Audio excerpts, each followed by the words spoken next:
Real life, real people, real stories. It's time to acknowledge people in the community. Each week, come along and take a look into the lives of some extraordinary people. See how a story of a complete stranger can be so similar to your own. Hi, this is attorney Al Parisi. Real life, real people, real stories. Today you will learn the story about Dr. Christoper Richardson. He rose up from city streets all the way to general surgeon at Rochester General Hospital. You will learn the miracle it took for him to rise up, and you will also learn today the miracles that he produces in that emergency room every day. Today we're here with Dr. Christoper Richardson, a general surgeon at Rochester General Hospital. We're very fortunate to be here, to have him here. And let's talk a little bit, Dr. Richardson. First of all, good morning. Good morning. Great. And tell me a little bit, Dr. Richardson. First of all, what are you doing in Rochester, New York? Okay, I am as you mentioned, I am a board-certified general surgeon. I work at Rochester General Hospital, which is now part of the Rochester Regional Health System. I'm hand surgery fellowship trained. I also am general. We're not a trauma center, but we do, unfortunately, have patients that are injured, whether it's blunt trauma and or penetrating trauma. So I'm one of the surgeons that treats those patients. I also use a quote-unquote Da Vinci robot in the general surgery realm. So that's what I do in Rochester. And let me ask you this, you're originally from where? Brooklyn, New York, Williamsburg, Brooklyn. So you go to Brooklyn High School? No, I went to Polytechnic Preparatory Country Day School. I received a scholarship in the 7th grade, a full scholarship, 7th, 8th, 9th, 10th, 11th, and 12th grades. And then you go from Brooklyn to where to college? I went to Wesleyan University, which is in Middletown, Connecticut. 4 years there. And there you joined the fraternity? Omega Psi Phi Fraternity Incorporated. And then you go on to do your DO? Yes. Okay. I am a DO. I went to the New York College of quote-unquote osteopathic medicine. That's separate from the New York College of Medicine. It's a different institution, a different degree. It's a DO and not an MD. And then you become a doctor, and then you go on for your specialty. Yes, right? Yeah. I did a residency in general surgery. I like school. School came easy to me, but of course there are difficulties along the way. You just, like anything else, you just work through them. I played sports as well. I played football from the time I was 9 all the way through college. Captain of my high school team, captain of my college team, during my senior years. So through playing sports, you work through adversity. So in the classroom as well, you work through adversity. And speaking about working through adversity, tell me what it's like, or what the adversity was like being an African-American male working your way through the medical profession? Well, I think it starts way before then. Growing up, in New York City, I was born in the early 70s. I was born in 1971, so then you can do the math and you find out how old I am. I'm 43. So grew up in New York City in the 70s and 80s. New York City. My parents, they're both teachers, but I grew up. At that time, Williamsburg was a working class neighborhood. Now has been gentrified, and they're hipsters, and it's really a pretty place to be. But growing up where I was, it was not. Crime and drugs and everything else that went along with urban life in New York City. Like I said, I received a scholarship to a private school that was very expensive at the time. My parents couldn't afford that on their teachers' salaries, so I had a full academic scholarship. It was in a predominantly white area. So being a young black male, wearing a shirt and a tie, walking through to go to private school, walking through my neighborhood, I was looked at as being different. I guess now they would call it being bullied, I guess. And then going to this predominantly white neighborhood across town in Brooklyn, then experiencing some of that, I guess, bullying from a different perspective. I guess that would be the most difficult part is not fitting in your own neighborhood because you're the kid wearing the shirt and the tie and having the heavy book bag, and then going to the white neighborhood and not fitting in because you're the black kid in the white neighborhood and dealing with that every day. And then once I got older, I had my varsity jacket. I'm playing football, my varsity jacket. So fine. So now when I'm out by my high school, the white folks know what I'm doing around there. So they don't harass me too much. But then I come back to my neighborhood. Oh, you go to that school out there. So I think that was probably probably the most difficult experience I had in this quest to become a doctor. Growing up, being an adolescent, having those tensions on a daily basis, and not falling victim to crime, bigotry, staying focused. You're gonna play sports, you do well in sports. You're gonna go to school, you do well in school. You get the best grades you possibly can. Preparing for the SATs. That whole process was probably more difficult than anything else. So you were constantly going between two worlds, Without question. right? And you're commuting back and forth between two worlds. And what do you say out there between people? For instance, here in Rochester, we have the urban-suburban program, right? You hear a lot of talk about that. What do you tell people who are navigating between two worlds, maybe not feeling at times like they fit in either? I think that's the beauty of it, is that you don't fit in. You are that being comfortable within your skin is a gift and a curse.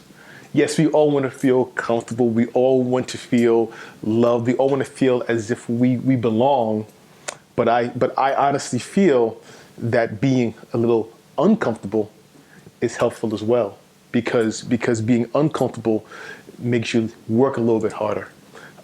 Being uncomfortable allows you to learn about yourself.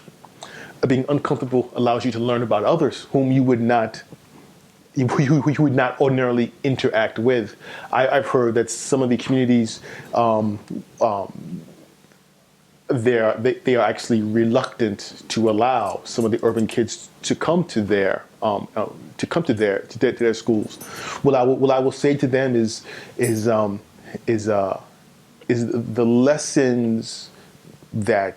lessons that your children are going to learn, they are invaluable from the kids from the city. The lessons that the teachers will learn from those city children, they are invaluable. The lessons that your school district are going to learn, and how your district is going to grow by having the different children come there, is invaluable. Just as the benefit that the city children are going to have being exposed to that environment, academically, athletically, socially, is invaluable. It's truly going to make Rochester and the surrounding communities, Monroe County, so much stronger. The benefits truly outweigh the risks. And so if people can kind of get out the way of themselves, the 10, 15, 20 years from now, the outcomes will be invaluable to everyone involved. So late at night, right through the night. Do you ever get tired of seeing people from the community on a gurney rushed in? How does that feel, Doc? It's quite distressing, upsetting, actually, because it's just it's the tragedy of these two individuals, the victim, the person who is committing the quote unquote violent act, and so you're ruining two lives are ruined, and those families are ruined as well. So it's horrible. I hate it. I do hate it.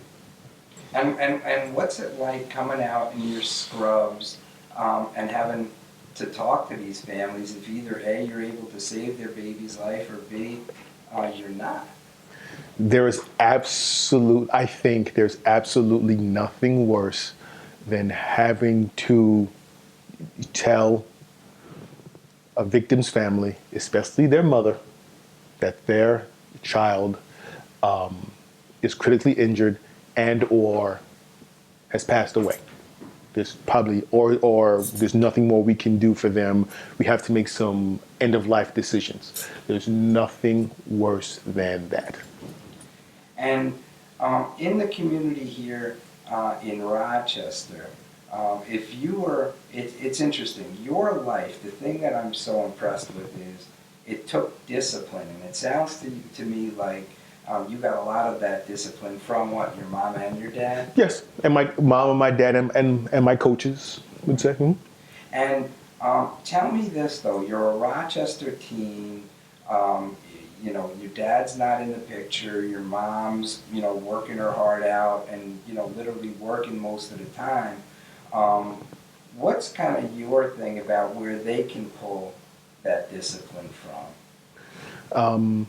If you happen to play sports, you know that the only way that you're going to be the best player you can possibly be is for you to work out and for you to practice that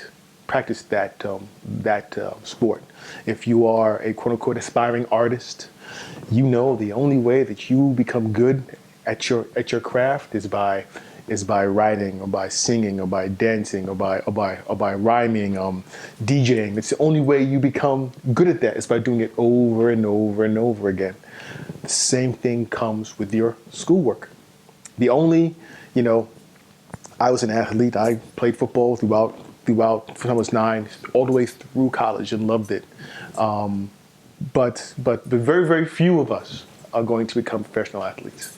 Very, very few of us are going to become professional at any art or any sport. The odds are against you. It's not to dissuade you from trying to pursue that avenue, but the odds are against you. In my opinion, the only guaranteed way out of your present condition, if you look around you and you don't like what you see, the only guaranteed way out of your present condition is to educate yourself. You have to go to school. You have to get the best grades you possibly can to graduate high school. If you don't think college is for you, then our military is a wonderful option. If you don't think college is for you, then you need to find a trade you think that you may like, and you have to pursue that trade. But hopefully college is for you, and you will go on to college, and you will obtain a 4-year degree. That is the only guaranteed way out of your present condition. And you may say, well, college is expensive, and you know, I may go to college and may not learn what I need to have the job that I want. There's so many negatives that people think that there are negative things that people throw at you in regards to going to school. But the knowledge that you obtain, the education you receive, it will change your world view. It will change everything about you. You will think differently. You will speak differently. You will see the world differently. You will meet different people from all different walks of life. And to top it off, college is fun. It's so much better than hanging on the corner. It's so much better than anything that you think you will be doing between the ages of 18 to 22, 23. There's nothing like going to college. There's nothing like being in that environment and educating yourself. And it's hard work, and it's not easy. We all struggled. I'm sitting here before you. I'm a surgeon. I have failed classes. I have failed exams. I've had to spend all night long studying. I've had to get with study groups. I've had to ask people for help. No one gets here by themselves. It requires hard work and dedication. But just as I did it, you can do it. Well, thank you so much, Doc. I really appreciate your time, and we're so fortunate to have you here in Rochester. It's a blessing from someone from the community to come back and to give back in the way you do. Thank I you so try. much, Doc. Thank you. I appreciate it. Thank you.